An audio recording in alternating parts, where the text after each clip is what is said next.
Here's a very simple example of scenario planning. In 1999, my son turned 9.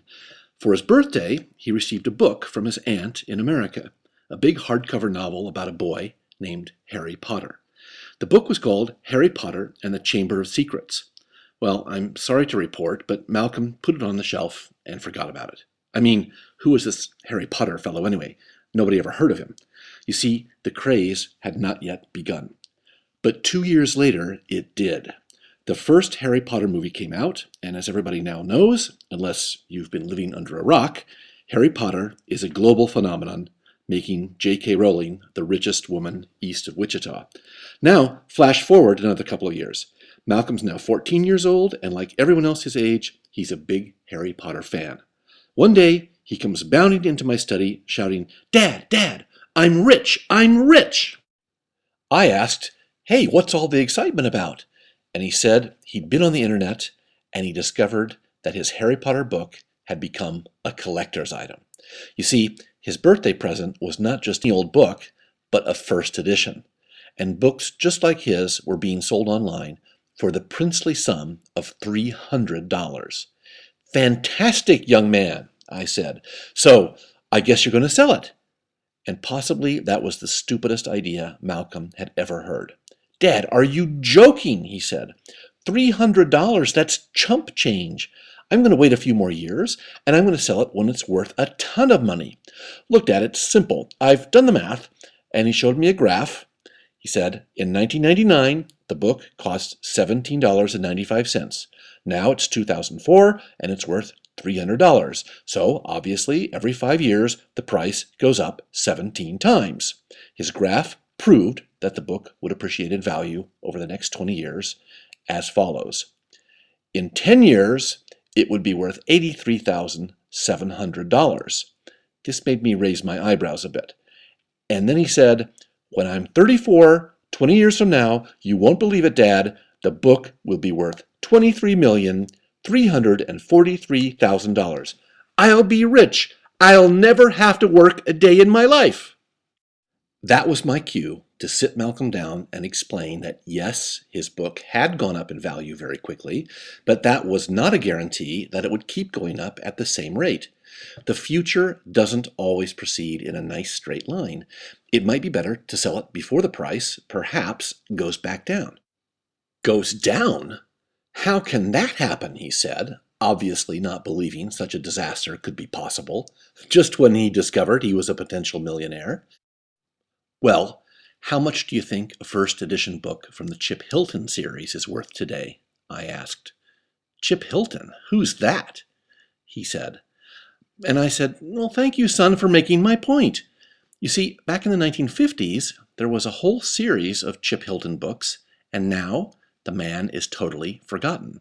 And by the way, you can buy a first edition of one of his books for $45. Was Malcolm's thinking naive? Yeah, sure it was. But it represents the kind of linear thinking that a lot of organizations do. They take the numbers from the past couple of years, and they just extrapolate them into the future. Malcolm's graph was simply an exaggerated example of this mentality. So what happened next? I said, "Son, let's conduct a scenario planning exercise.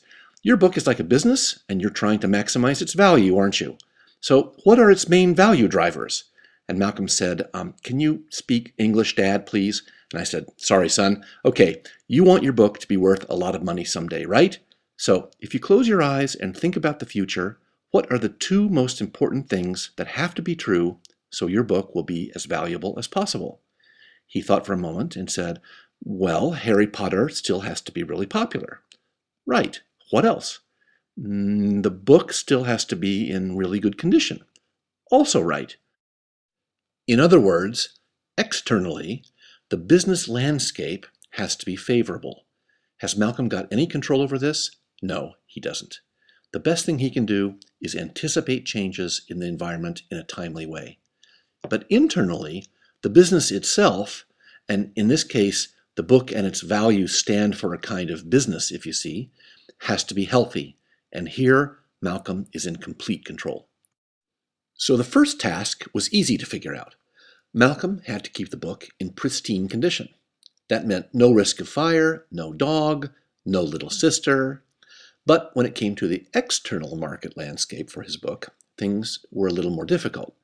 What scenarios could unfold that would have an impact on the value of his book? We decided there are two likely scenarios for the future.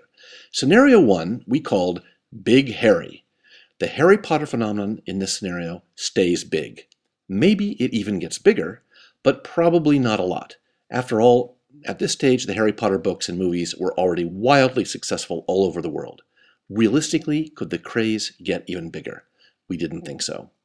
In the Big Harry scenario, the book could continue to go up in value, but it would probably plateau at some point. Malcolm's strategy was therefore just hang on to the book. Scenario 2 was called Fade Out. In this scenario, the Harry Potter phenomenon would start to diminish. The book would definitely go down in value, possibly quite fast, so Malcolm should sell it as quickly as possible. For now, we were sure Big Harry was the scenario we were experiencing, so all he had to do was keep the book safe. Sooner or later, though, Fade Out would emerge. But when? He didn't know. I didn't know. Nobody did. But he had to be ready for it anyway. And that meant reading the signals in the environment that would tell him when the scenarios were shifting. But first, we had to identify what those signals might be. And here's what we came up with. First, as long as J.K. Rowling kept publishing new Harry Potter books that each became an instant bestseller, Malcolm knew that Big Harry was still the operative scenario. So one signal that the scenarios were shifting would be if a new Harry Potter book came out and it was considered a dud, or it didn't sell as well as the previous books, or if she stopped writing altogether. Second, we figured that the movies, in fact, played an even bigger role than the books in keeping the Harry Potter flame burning bright. So if ticket sales of the Harry Potter movies were a better proxy for his popularity than book sales were, we should be keeping an eye on this. We decided that if the box office receipts from any Harry Potter movie on its first weekend after release would be lower than for the previous movie in the series, that also meant Fade Out had started and it was time to sell the book. Lastly, we figured that even if the Big Harry scenario was in effect, eventually there would be a Harry Potter movie that would be the last in the series. In 2004, we didn't know when that would be. We didn't have any idea how many books Ms. Rowling had in her. 5, 10, 20? We just knew it couldn't go on forever. On the assumption that the Fade Out scenario would begin soon after the last movie was released, we decided that Malcolm would sell his first edition within 2 months after the final movie came out. As of today, we are still living in the Big Harry scenario, and Malcolm still owns the book. It's wrapped up and locked away where it will stay in mint condition. And I'm happy to report, the last time we looked at some of the collectible sites on the internet, the value of the book has gone up even more. Believe it or not, it's now worth 89 times the 1999 retail price. But we also know that Harry Potter and the Deathly Hallows Part 2 is the last movie in the series. So Malcolm knows what he has to do.